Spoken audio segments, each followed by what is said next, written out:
그래서 우리가 먼저 한번 예. 국가란 무엇인가? 예. 봉건 시대에는 국과 가예요. 예. 근데 국이나 가나 뭐냐면 전부 다 의식주 해결하는 것밖에 없어요. 봉건제라는 거는 뭐 황제가 있는 중국 황제 무슨 제국이 됐든지 무슨 신라가 됐든지 고구려 백제 신라 뭐 고려 조선이 됐든지 전부 다 뭐냐면 먹고 사는 문제 해결하는 것밖에 안 해요. 예. 그리고 어떻게 그 먹고 사는 문제를 잘 해결할 수 있도록 백성들이 국태민안할 수 있도록 할 수 있느냐라는 거가 그게 이제 제왕학이나 이런 거가 되는 거죠. 네. 그래서 우리가 보면은 국군 사실 가에 그냥 연장에 불과. 조금 더 큰 가죠. 조금 더 큰 거죠. 큰 거예요. 그러니까 네. 국가죠. 그래서 수신제가 지국 평천하는 뭐냐면 그냥 먹고 사는 문제 해결하자는 거예요. 예. 즉 평천화가 되는 게 뭐예요? 백성들이 잘 먹고 잘 살게 해주는 거. 네. 왕도 정치, 부국강병 이게 서로 상반되는 정치 이념이라고 우리가 그러지만은 예. 동양에서는 그렇지만 둘 다 궁극적 목표는 경제를 어떻게 잘 먹고 잘 살게 해주는 거고 꿈은 아직도 북한에서는 아직도 그 꿈이래지만은 고깃국에 흰밥, 쌀밥을 먹여주겠다고 김정은이 아직도 얘기를 하잖아요. 그러면 어버이 수령님이 하는 건 사실은 왜 어버이고 왜 수령입니까? 예. 집안에서 아버지가 해주듯이 흰 쌀밥에 고깃국 먹게 해주는 거. 그러니까 거기도 보면은 북한도 사실 사회주의 사회가 체제 자체가 그런 거지만 경제 문제 이상의 거가 없어요. 경제 문제만 해결해 주면 되는 거고 경제 문제에 모든 거를 집착하고 있는 게 막스주의고 모든 거 경제에서 시작하고 경제에서 끝내는 노동 가치설부터 시작해갖고 경제 계급 수탈의 문제로 없어서 그런 모든 얘기가 경제에만 국한되어 있는 게 좌파 네. 막스주의 사상인 거고 왕도 정치 전통 사상이 다 그런 겁니다. 근데 지금 말씀드리려는 정치라는 거는 여기서 좀 벗어나자는 거예요. 예. 아, 요거 하나, 1980년대에 예. 외국 사람, 서양 사람들이 일본 사람들고 일본은 경제적인 동물이라고 그랬어요. 어떤 면에서 굉장히 좀 경멸스러운 용어였다고. 아주 경멸스러운 예, 용어였습니다. 예. 그래서 그걸 실제로 지금 사전에 가서 구글 같은 데서 찾아보시면요. 예. 이코노믹 애니멀 하면은 일본 사람들이 규명을 해놓은 거였어요. 일본 사람들을 비하하기 위해서 만들어 1980년대 나왔던 말이라는데. 근데 그러면 우리 경제적인 동물이라면 경제 발전을 잘하는 거라고 칭찬이라고 생각할 텐데 예. 왜 그게 비하하는 발언이지 하는 게 뭐냐면 이 서양 사람들은 머릿속에 경제적인 것만 잘해갖고 인간이 아니거든요. 그거보다 더 큰 뭔가를 해야 되는데. 그러니까 예를 들어서 그때 이제 국제사회에 얼마나 일본이 기여하느냐 예. 등등등등 여러 가지 문제가 있어서 이제 그랬었지만은 아무튼 경제적이라는 거가 꼭 다가 아니다라는 거를 이제 서양 사람들 굉장히 강하게 그거를 얘기를 했던 거고 이제 일본에 대해서 했던 거고. 자, 그러니까 잘 먹고 잘 사는 문제만 해결해 주면은 뭐 독재자만 있으면 되는 거예요. 그러니까 우리나라 사람들이 가끔가다 그런 얘기 해요. 야, 이 골치 아픈 민주주의 이거 뭐하러 해, 이거. 아니, 박정희 대통령 같은 사람이 오든지, 저 시진핑 하는 거 봐. 화끈하게 그냥 다 부패한 놈들 싹쓸이 해버리고, 뭐, 비트코인 그냥 하지 마. 이러면 안 해버리는 거고, 골치 아픈 놈들 그냥 감옥에 보내면, 이거 되는 거고, 척척척척 잘 하는데, 이거 맨날 싸움만 하고 앉아있고, 국회에서 싸움, 이거 뭐하라. 이런 분들이 참 많아요. 가면 갈수록. 저는 이거 굉장히 위험한 겁니다. 제 친구가 네. 상해 교통대학에서 교환 교수를 네네. 하다가 왔어요. 네. 벌써 한 8년 정도 네. 전에 제가 들은 얘기인데 네. 시진핑이가 가면서 네. 그 전까지만 해도 이 연구 주제는 다 교수들이 알아서 했답니다. 그쵸. 근데 당이 아니죠. 교수에게 연구 주제가 배당이 된대요. 그래서 싫으나 뭐 좋으나 그거를 해야 되는 시대가 된 게 시진핑 시대다. 그리고 학교에서 뭐 이런저런 얘기를 하잖아요. 그러면은 그 검은 차가 와서 다 보는 앞에서 그냥 차에 태워가지고 잡아간대요. 그리고 실종이래요. 네. 없어져요. 그런 거 원하시면 그런 세상을 원하시면 되는 거죠. 네. 옛날에는 뭐 후진타오 이런 때는 대자보를 갖다 베이징대 학생들이 뭐 대자보를 붙였다 그러면 이제 난리가 나고 그러는데 요새는 대자보가 문제가 아니죠. 말씀하신 대로 예. 수업 시간에 들어가서 그렇게 하는 겁니다. 예, 그냥 그러니까는 와서 그냥 그렇죠. 뭐 중인 환실이에 그냥 데려간대요. 그러니까 그게 뭐냐면은 잘 먹고 잘 살게 해주면은 나머지는 뭘 해도 좋으니까 잘 먹게 잘 살게 해주라는 이 노예 근성인 거죠. 그러니까 그게 좋은 거면 말씀하신 대로 그 박정희, 이광료, 시진핑 독재자들이 물론 정말 박정희, 이광료, 등소평 같은 사람은 독재를 하면서도 먹고 살게 라도 해줬지만 예. 그래서 그나마 참 다행인 거고 우리가 그걸 바탕으로 이제 다음 단계로 나가려고 하는 거지만은 지금 중국 같은 데서 이제 저 발목 잡히기 시작하면 그 다음 단계로는 그냥 경제 자체가 이제 무너지는 거거든요. 아니 자기네 공산당 마음에 안 든다고 세계 메디가는 그 기업인을 저렇게 뭐 몇 사람들을 벌써 야, 이거 놀랍습니다. 예. 무섭습니다. 이거는 정말. 그러니까 우리도 옛날에 무슨 뭐 어떤 기업들 공중분해시킨다 뭐 이런 얘기를 많이 했는데 지금 그냥 중국에서 늘상 일어나는 게 지금 공중분해, 대마불사 그런 거 없다 그러면서 공산당이 얼마나 무서운데 대마불사가 어디냐 그러면서 다 공중분해 시켜버리고 있습니다. 그러면서 지금 그런 나라가 중국은 큰 산이고 우리는 뭐 그 밑에 어떻게든지 붙어가자 뭐 그 이런. 사람들도 그 다음 단계 정치라는 게 뭔지 전혀 모르는 거예요. 그러니까 완전히 경제적 동물들이에요. 그러니까 경제를 이렇게 공산당이 잘해왔는데 왜 자꾸 딴 사람 보고 하라 그러냐? 우리가 계속 하겠다라고 하는 거고. 그래서 이제 하는 거고. 그러면 우리는 경제적 동물이 아니다. 거기에서 머물 수는 없다. 그래서 정치적 동물이 되겠다. 그럼 이제 그 다음 단계로 그 다음 걸로 넘어가시면 아까 이제 말씀드린 거죠. 다시 개념사로 약간 돌아가갖고. 자, 그러면 이 코스에서 집안에서 하는 일이 경제, 먹고 사는 게 거기서 해결이 됐으니까. 그래서 이코노미가 나왔는데, 근데 이코노미를 돌리는 방법이 뭐냐면, 이코노미를 돌리는 소프트웨어는 사실 가부장제죠. 그건 동서고금 그냥 어디나 똑같았어요. 서양도 똑같았고, 동양도 똑같았고, 가부장이 있어서 그 가부장이 식솔들을 거느리고, 그리고 이제 노예들, 노비, 농노들을 거느리고 노동을 시키는 거죠. 그렇게 해야지 간신히 먹고 살 수 있을 정도로 사실 농업 기술이라는 거는 생산성이 굉장히 낮은 기술이라는 거죠. 그러니까 이제 그런 상황에서는 가부장들이 나와서 하는데 이 가부장 말이 참 재밌는 게 가부장이란 말이 patriarchalism 영어인데 patriarch. patriarch가 가부장이거든요. 그 다음에 라틴어로는 가부장인데 이게 더 재밌는 게 그리스어의 더 오래된 그리스어의 어원은 데스포테스인데요. 그리스어의 가부장이 데스포트. 그러니까 말 안 들으면 패고. 전제주의가 데스포티즘. 그러니까 가부장 같이 하는 게 전제주의죠. 아버지 말을 어떻게 거역을 해요, 옛날에. 그러니까는 그 가부장주의 데스포티즘. 그러니까 가부장이 이 코스에서 데스포트가 전제군주가 가족 식솔들과 노예들을 갖다가 전제권을 갖고서 노동을 시켜서 먹고 사는 문제를 해결하는 게 그 이코노미다라는 게 그 사람들의 이해였었습니다. 참 이 어원을 알면은 참 많은 게 이해가 되네요. 그래서 저는 이 김홍도의 그림을 좀 책에도 많이 실어놨는데 저는 이거를 보면서 뭐 굉장히 정겨운 면도 있고 해학적인 참 뭐 빨래터에 연애들이 빨래하는데 뭐 이렇게 뒤에 저러고 있고 위에서는 열심히 노동하고 있는 맨 왼쪽 위에 그림 첫 번째 그림 보면 열심히 농민들은 노동하고 있는데 뒤에서 양반이라는 놈은 앉아갖고 저러고 술 먹고 담배 피우면서 이제 저러고 구경하고 앉아 있는 건데 지금 근데 저는 이거를 볼 때 이제 굉장히 서글퍼요. 사시사철 저렇게 노동만 한 거예요. 조선 백성들은 저렇게 하고도 뭐예요? 다 뺏기고 입에 풀칠 간신히 입에 풀칠하는 거예요. 헐벗고 굶주리면서 살아생전 어려서부터 죽을 때까지 저런 노동을 하는 거예요. 보세요 지금 옷 만들지 않으면은 밭 깔아야 되는 거고 아니면 뭐 어장에 가서 고기 잡아야 되는 거 대장간에서 저걸 해야 되는 거 아니면 뭐 옷만 하여튼 지붕 기와 올려야 되는 거고 자기네가 다 해야 되는 거예요. 그럼 쉴 시간이 어디 있고 공부할 시간 이런 거 아무것도 없었습니다. 그러니까 참으로 동물같이 정말 경제적인 동물같이만 살았고 그 경제적인 동물을 데스포트들이 이 전제군주들이 죽으라고 부려먹어갖고 자기네들만 호가호식하는 그런 상태가 중세 봉건 사회였었고 그래서 저 사진은 그림들은 저는 사실 굉장히 슬프게 하는 사실은 그림들이다라는 것은 한 가지 더 안타까운 건 예를 들어서 뭐 그리스 로마 시대도 마찬가지였지만 그 노예 노동이 필요할 때 다른 나라를 쳐들어가서 다른 나라를 정복을 해서 그 정복지에 있는 이민족들을 잡아다가 자기네들 노예로 부려먹고 그걸 돈을 받고 사고 팔고 했는데 우리는 어디 그 노예 노동은 필요한데 어디 쳐들어가서 뭐 뺏어올 게 힘이 없으니까 자기네 나라 동족을 노예로 삼아서 부려먹은 수밖에 없었던 거죠. 지구상에서 아마 노예제를 운영한 나라 중에서 가장 악독한 시스템의 국가였다. 네, 맞습니다. 그러니까 바로 말씀하신 대로 그나마 어떻게 흘러 들어와 갖고 이방인이랍시고 흘러 들어온 사람을 우리가 백정이나 천민들로 시켰어요. 그래서 그 사람들은 이제 원래 옛날 몇백 년, 몇천 년 거슬러 올라가면 뭐 어디서 뭐 이런 사람들일 수가 있다고 하지만은 이제 그거 갖고는 안 되니까 노비를 이제 만드는 건데 말씀하신 대로 옛날에는 왜 그렇게 전쟁들이 많았을까? 전쟁을 하는 이유가 뭐냐면 그냥 알렉산더 대왕이 왜 영토를 넓혀? 영토를 넓히는 게 아니죠. 영토에 있는 농토를 가져오는 거죠. 거기에 있는 농민들을 가져오는 거죠. 거기서 나오는 소출량을 내가 갖겠다는 거죠. 그러니까 산업혁명이 일어나기 전까지는 인류의 몇천 년, 몇만 년을 거슬러 가서 1800년대까지 자본주의 산업경제가 일어나기 전까지는 경제발전은 제로였습니다. 경제발전이라는 게 이루어지지 않았습니다. 그러면은 경제발전이 안 이루어졌을 때에 경제를 키울 수 있는 방법은 뭡니까? 옆에 딴 나라 가서 쳐들어가서 그 나라 땅을 뺏는 것밖에 없어요, 농토를. 그러니까 그렇게 많은 정복전쟁이 일어났던 거니까.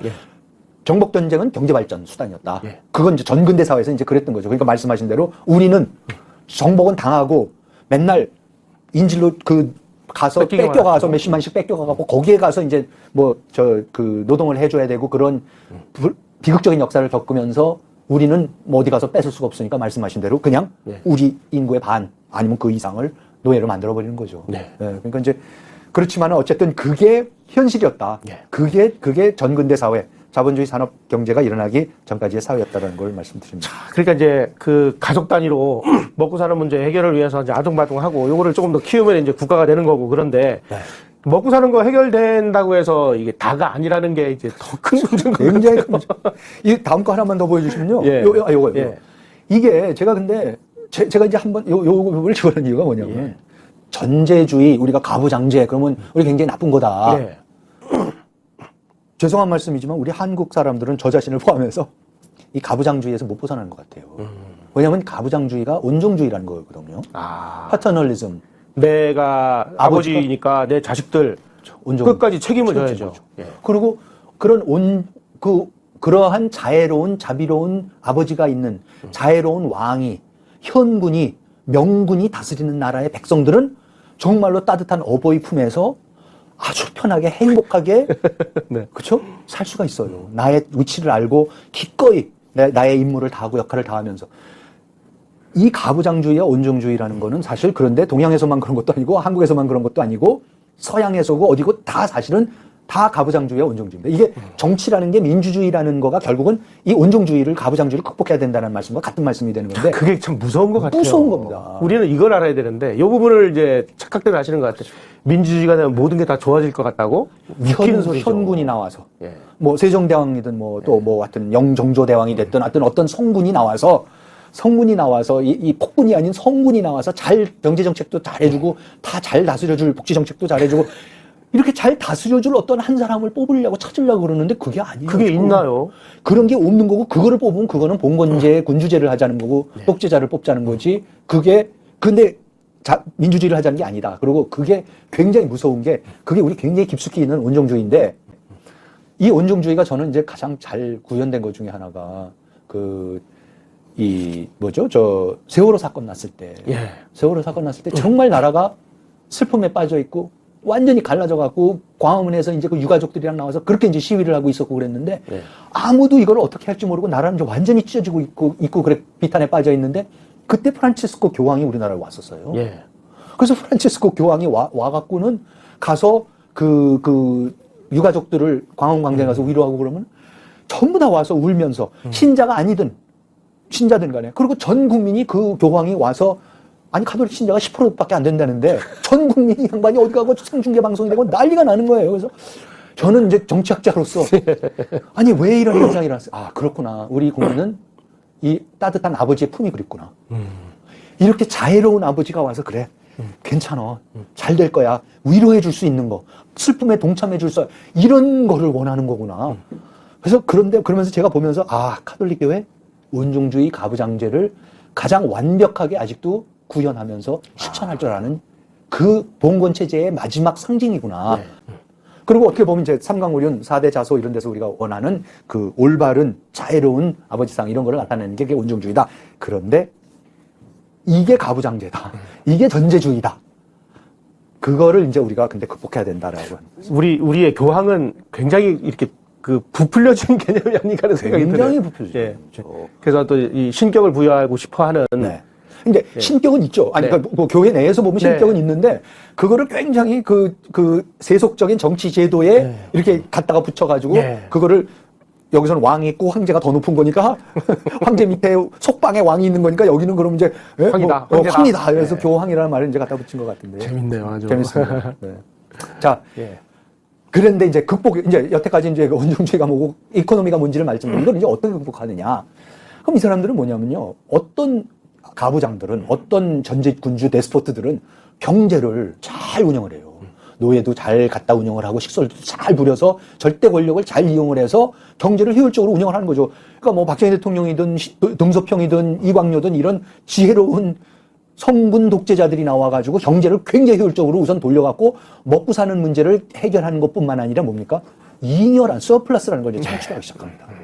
그럼 이제 이 잉여라는 서플러스라는 개념이 굉장히 중요해지는데 이게 요새는 뭐 잉여 시대 세대 그래갖고 굉장히 나쁜 말로 되어 있는데 사실 이게 굉장히 좋은 겁니다. 그러니까 이게 자기네들이 생산을 해서 자기네들이 다 먹고 살아도 남는 남는 게 생기니까 이 남는 걸 가지고 거죠. 뭐 판매를 한다든지 그래서 그렇죠. 뭐 다른 무엇을 할 수 있는 그렇죠. 그럼 아니면은 여유가 생기는 거. 최소한 예. 그거 먹을 때까지는 노동을 안 해도 되잖아요. 예. 그럼 여가가 생기는 거예요. 예. 그래서 서플러스가 생기면은 잉여가 생기면 노동을 하지 않아도 되는 시간인 여가, 즉 레저가 생기는 거죠. 예. 또 우리나라에 왜 레저 스포츠가 왜 이렇게 많아졌습니까? 잉여가 우리 경제가 이렇게 엄청난 잉여를 갖다 폭발적으로 지금 만들어내기 때문에 예. 그 잉여 덕분에 하루에 8시간만 일하고 일주일에 5시간만 일하고 그거 자꾸 이제 줄이자는 거고 그거조차도 지금 그러면서도 먹고 살고 시간이 남아서 등산도 가고 자전거도 타고 골프도 치고 여행도 가고 이거를 다 지금 하는 겁니다. 그러니까 이제 이 그리스 사람들이 정확하게 본 게 레저가 나오면은 이 레저가 나오는 순간부터 그럼 그 사람들이 뭐가 되느냐? 의식주의 문제로부터 노동으로부터 자유가 된다. 아. 그러면 야, 인간이 저렇게 자유라는 되면 게 이제 처음이죠. 자유라는 게 뭐냐? 아니 자유가 무슨 형이상학적인 고차원적인 무슨 사상적인 이념의 자유가 아니라요. 그냥 밥 먹고 사는 문제, 먹고 사는데 입에 풀칠하기 급급해서 평생을 대대손손 그러고 살다가 죽어가는 게 대부분인데 어쩌다가 잉여라는 게 나와가지고 노동을 안 해도 되는 시간이 나왔을 때에 그 황금 같은 그 시간 이게 뭐냐면 여가. 그럼 노동을 안 해도 돼. 그럼 이때 뭐를 하냐는 거죠. 이때 뭐를 할 수가 있냐 내가 도대체. 이 기가 막힌 시간이 생겼는데 그걸 가지고 이제 정치라는 거가 거기서 나오기 시작하는 거예요. 그래 지금 한국이 이제 요 문턱에 딱 걸린 거는 한국인들이 그냥 그동안에 그냥 어떤 온갖 사회 분위기가 일단 우리 먹고 사는 문제 해결하자, 잘 살아보자. 우리가 그렇습니다. 네. 산업화도 늦었지만 정보는 앞서가자 어쩌고 해가면서 그냥 죽으라고 이제 뛰어와가지고 한 3만 불 오니까 이제 여유가 생겼단 말이에요. 야, 그러면 이 여유 있는 이 시간을 내가 뭘 해야 되지? 예. 그렇죠. 그게 그래서 우리가 참 잘 되고 있는 게 그 다음 게 제가 스콜라, 스쿨, 학자, 학교의 어원인 스콜라스테스 말 자체가 이게 여가가 있는 사람이에요. 여가가 있어야 가서 공부를 해도 하죠. 그렇죠. 그러니까 우리가 옛날에 독서인, 선비, 학자가 왜 있었습니까? 퇴계가 왜 공부를 할 수 있었어요? 노비들이 죽으라고 노비들이 일해줘서 몇백 명 있었는데요. 그걸 가지고 먹고 살 수 있으니까. 그렇죠. 그래서 본인은 노동을 안 해도 됐죠. 예. 책만 봐도 되는 거죠. 예. 그러니까 그 여가가 있는 그 많은 노비들을 거느려서 그래서 여가가 있어서 공부만 해도 되는 사람들이 몇 사람 있어서 그 사람들은 그나마 그래도 과거를 쳐서 그래도 나라를 다스리는 역할을 하라고 그래서 이제 만들어놨던 시스템이었던 건데 아무튼 중요한 거는 여기서 지금 여가는 교육을 가능하게 해준 거고 그러니까 우리나라는 지금 그 여가를 어디다 씁니까? 교육에다가. 엄청난 지금 교육에다가 쓰는 거죠. 그러니까 사비를 들여서 이 사교육이라는 거를 시켜서 그 많은 잉여가 어디로 들어가냐면 사교육으로 들어가는 거예요.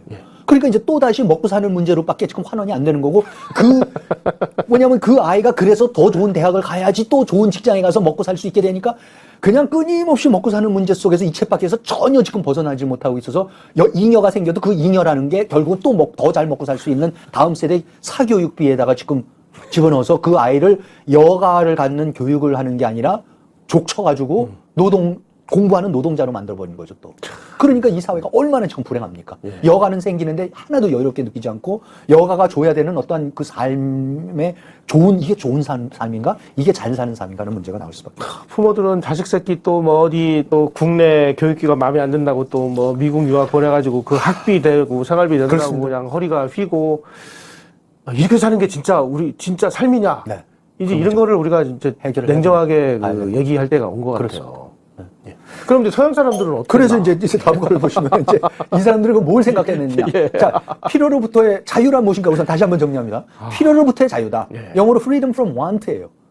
want라는 게 I want something. 내가 뭐 원한다. 필요하다라는 거 아니야. I need something 이런 거. 그러면 필요하지 않은 상태. 더 이상 필요한 거 없는 상태. 의식주의 문제, 생존의 문제 얽매여 있지 않은 상태. 그러니까 생물체로서 동물로서 그저 생존해 나가기. 아까 제가 김홍도 그림에서 그냥 동물이잖아요. 먹고 살기 위해서 그냥 출발하고 노동하는 동물이지 그게 어떻게 인간입니까 그게. 그러니까 그 생물로서 생존하기 급급한 생활로부터의 자유로운 어떠한 독립된 그 시간이 그게 자유. 그래서 이 자유인, 그러니까 이제 자유인이라는 freedom, free man, libertas humanitas. 이 사람들이 이제 나오기 시작하는 거죠. 그래갖고는 자유인은 생존의 문제를 해결한 의식주의 문제로부터 자유로운 사람이 자유인이 되는 겁니다. 자, 그러면 빨리빨리 넘어가겠습니다. 너무 어려워요. 자, 그러면은 이제 인문학이 뭐냐? 예. 영어로 liberal arts입니다. 왜 liberal arts입니까? 자유인들이 하는 예예요. arts예요. 예술이에요, 예술. 그러니까 먹고 사는 문제에 얽매이지 않아서 예. 먹고 사는 문제와는 상관없는 자유인들만이 하는 예. 거. 경제가 아닌. 예. 경제 활동이 아닌 먹고 사는 문제랑 그게 뭐냐면은 그게 인문학이에요. 그래서 실제로 인문학을 학교에서 전공하면 직장 얻기 힘들다 그러잖아요. 돈이 안 돼요, 인문학은. 실제 그런 것 같아요. 실제로 그래요. 예. 근데 문제는 뭐냐면 인문학은 돈 벌려고 하는 게 아니니까. 예전부터 그리스 사람들이 만들어낸 게 아니 돈 버는 문제는 이 코스에서 이코노미에서 다 해결을 하고 나서 여가가 있으니까 와서 그 문제에 얽매이지 말고 하자고 해놓고 나서 그게 왜 또 그걸 갖고 밥 벌어 먹자 그러면은 아무 의미가 없는 게 돼버리는 거죠. 원래 돈이 안 되는 학문인데. 원래 돈을 되지 예. 말라고 하는 학문인데 사실은. 그러니까는 돈 안 되는 학문, 경제 상관없는 학문이니까 근데 그게 그 사람들이 그 리버럴 아트라고 실제로 했던 게 뭐냐면 서사시, 비극, 희극, 철학, 역사 이런 거 했던 거 아니에요. 제가 역사를 빼뜨렸지만 이게 전부 다 생각해보세요. 서사시 누가 만들었어요? 고대 그리스 사람들이. 일리아드 오디세이. 예. 비극, 아이스킬러스, 뭐 소포클레스 다 그리스 사람들. 역사 헤로도토스가 만들었고 예. 투키디데스가 만들었고 철학 소크라테스, 플라톤이 만들었고 인문학은 싸그리 닥닥 이 사람들이 다 만들었는데 이 사람들이 만든 이거가 왜 만들었느냐? 돈 벌자고 한 거 아니에요. 돈 버는 문제에서 자유로운 자연들이 하라는 거죠. 왜 사느냐, 뭐라든지. 다른 문제. 그러니까 결국은 이제 저 문제를 보면은, 아, 그리스가 그 당시에 제일 먹고 사는 게 참 다 해결된 그 사회였구나. 그때. 예. 그러니까 요 민주주의가 될 때가 예. 페리클레스의 전성기 아닙니까? 네, 그 시기에. 그 시기에 잠깐 하는 거예요, 사실은. 그래서 그 다음 거를 넘겨주시면요. 예. 보시면은 이제, 그래서 이제 예. 개념 정리 한번 다시 하는 네. 겁니다. 이코노믹스는 이코스에서 하는 거, 예. 폴리틱스는 폴리스에서 하는 거. 자, 그러니까 이게 폴리스가 이제 뭐냐. 예. 사진에 보시는 아크로폴리스. 예. 아크로폴리스라는 건 그냥 아크로라는 거 높은 데 있는. 예. 그러니까 높은 언덕에 있는 폴리스. 폴리스는 도시. 예. 그러니까 높은 언덕에 있는 도시가 지금 파르테논 신전에 있는 아크로폴리스지만 아크로폴리스가 여러 군데 있었습니다. 왜냐하면 뭐 아테네에만 폴리스가 있었던 게 아니라 그리스 사람들이 다 있었으니까. 그런데 그러면은 이런 거죠. 경제 문제를 해결한 자유인들이 예. 이 코스를 떠나서 폴리스로 이제 여가 때문을 가져서 폴리스로 가서 하기 시작하는 게 그게 폴리틱스입니다. 우리는 뭐 서울대 아크로폴리스 그러면은 맨날 데모하고 그랬던 기억이 뭐 나는데. 데모를 해도 좋은데 이제 그걸 정확히 이해를 예. 하고서 해야 되는 거죠. 뭘 하려 하게 되는 거지. 다음 거 넘겨주시면요. 자, 그래서 이거 한번 또 좀 예. 복잡할 수도 있겠지만 이거 꼭 제가 정리를 해드리고 싶었던 게 이런 거죠. 자, 그러면 이 코스에서 가부장이 혼자일 때는 전제군주였어요. 예. 그리고 남들을 전제 권력을 갖고 휘둘러서 예. 다스렸어요. 그런데 그리스 사람들이 생각해서 그게 다가 아니야. 그러면 전제군주로 있을 때는 외로운 거예요. 예. 그럼 이 사람들이 어디를 가고 있으면 다른 자유인들이 있는 자유인들만의 공동체로 가고 싶은 거예요. 예. 그게 이제 폴리스예요. 왜냐면 다 각자 경제를 잘 운영해서 잉여가 생겨서 여가가 생겨서 폴리스로 이제 가는 거죠. 예. 그럼 폴리스에 가면 일단 이 코스를 떠났으니까 여기 오면 다 동등해요. 예. 대등한 시민이에요. 누가 남보다 더 가부장이 아니죠. 거기서는. 예. 시민이니까. 그러니까 가부장제가 작동을 안 하는 거죠. 그러니까 이 사람들은 폴리스에 갔으니까 폴리테스가 되는 거죠. 예. 그게 시민이고. 시민이죠. 그리고 폴리테스들이 만드는 그 공동체가 폴리테이아. 예. 폴리테이아인데 이게 뭐냐면 플라톤의 그 공화국이라는 그 국가론이라고도 번역되는 그 책의 원 제목이 폴리테이아예요. 예. 근데 이 폴리테이아를 로마의 키케로가 라틴어로 번역을 하면서 폴리테이아를 레스 푸블리카, 예. 공적인 영역, 광장, 그야말로 광장이라고 번역을 하는 거죠. 그래서 그거를 영어로 리퍼블릭이 돼서 그게 이제 우리말로 공화국이란 말이 나오는 거죠. 그러니까 폴리스는 사실은 시민들이 자기네들끼리 전제군주로서가 아니라 자기네들끼리 대등한 시민들끼리 공화를 하기 위해서 만든 공동체다. 그리고 거기서 하는 것이 폴리틱스다. 공화국이 참 그 의미심장합니다. 굉장히 예. 놀라운 그 발명품입니다. 네. 그래서 다음 거 보여주시면은 네, 그렇죠. 이건 뭐 말씀드린 거죠. 예. 그러니까 공화국 모두가 대등한 자유인들의 공동체, 이 코스의 운영 방식인 가부장제, 전제주의 이제 사용할 수 없습니다. 예. 그러면 전제주의 폭력, 강압 사용할 수 없고, 그러면 이러한 강압을 사용할 수 없는 대등한 자유인들끼리는 서로가 어떻게 합의에 이루고 일을 해나갑니까? 토론하고 연설하고 설득하고 수사학을 통해서 설득하고 인문학을 통해서 서로가 설득하는 거죠. 그래서 민주주의라는 게 이래서 나온 겁니다. 가부장적인 전제 권력을 절대로 사용할 수 없는 똑같이 대등한 사람들이기 때문에 이 코스에서는 뭐 누구는 더 돈 많았을 수도 있고 더 적을 수도 있겠지만 일단은 여기 오는 이상은 대등합니다. 그럼 그때부터는 완전히 다시 시작이에요. 예.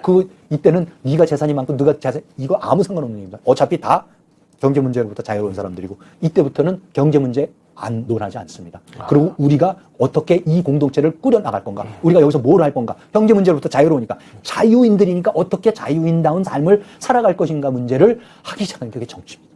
그런데 우리는 그 정치인에게 너 무슨 뭐 초과 이윤제에 대해서 왜 모르냐 막 그래가지고 물고 뜯고 그러니까 도대체가 웬만한 전문가가 아니고 경제학자고 뭐 세무 전문가고 회계사가 아니면은 못 알아듣는 얘기들을 지금 대권 주자들이 나와서 서로가 그걸 갖고 토론을 하면은 아니 그거에 대한 지식을 많이 갖고 있다 한들 지금 우리가 정치인들로부터 원하는 게 그런 겁니까? 그건 경제인들이 회계사들이 아니 훨씬 더 잘 알죠. 그럼 가서 물어보면 돼요. 그렇죠. 그 전문가들한테 가서 돈 주고 그 비용 내고 해달라 그러면 되는 거죠. 그러니까 뭐 자물려 내고 하면 되는 거죠. 토론회 하는 거 보면은 누가 더 자팍 많이 알기 싸움을 하는 것 같은 느낌이 드는데 그게 정치는 아니지 않습니까? 이 공동체 예. 경제 문제가 아닌 이거를 도대체 뭘로 끌어갈 거냐? 어떻게 갈 거냐? 이게 왜 사냐? 예. 우리가 여태까지 죽어라고 일을 했는데 이래서 이렇게 3만 불 시대 되고 뭐 세계 10대 경제 대국이라고 막 세계에서 우리의 무슨 뭐 오징어 게임이 뭐 우리의 무슨 뭐 기생충이 뭐 우리의 BTS가 전 세계 후려잡고 있고 그런데 그러면 이거 다 좋은데 그럼 우리는 뭐를 위해서 사는 거고 앞으로 이 대한민국이라는 이 멋있는 이 나라를 이걸 어떻게 멋있게 하고 남들이 야 진짜 멋있는 나라다. 그리고 특히 사는 사람들이 야 이거 정말 좋은 나라다. 난 살만 나는 나라다라고 그거를 만들어줘야 되고 그런 비전을 제시해야 되는 거죠.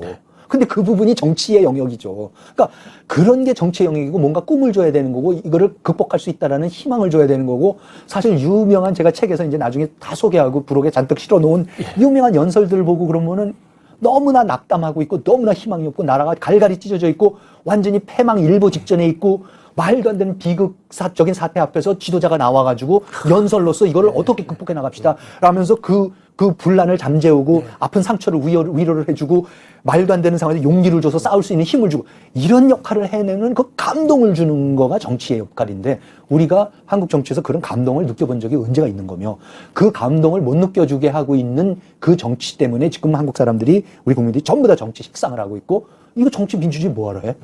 이거 그냥 복수만 하고 있고 지네끼리 쓸데없는 얘기만 하고 정쟁만 하고 권무술수만 하고 있고 무슨 정치 공학만 하면서 정치는 안 하고 아니 저 모습은 우리 맨날 보는 모습이고 내 회사에서도 보는 거고 뭐 집안에서도 맨날 싸우고 저런 거 다 보는 건데 아니 지금 우리 기껏 뽑아갖고 지도자들한테 저 모습 보려고 우리가 이런 거 아니죠.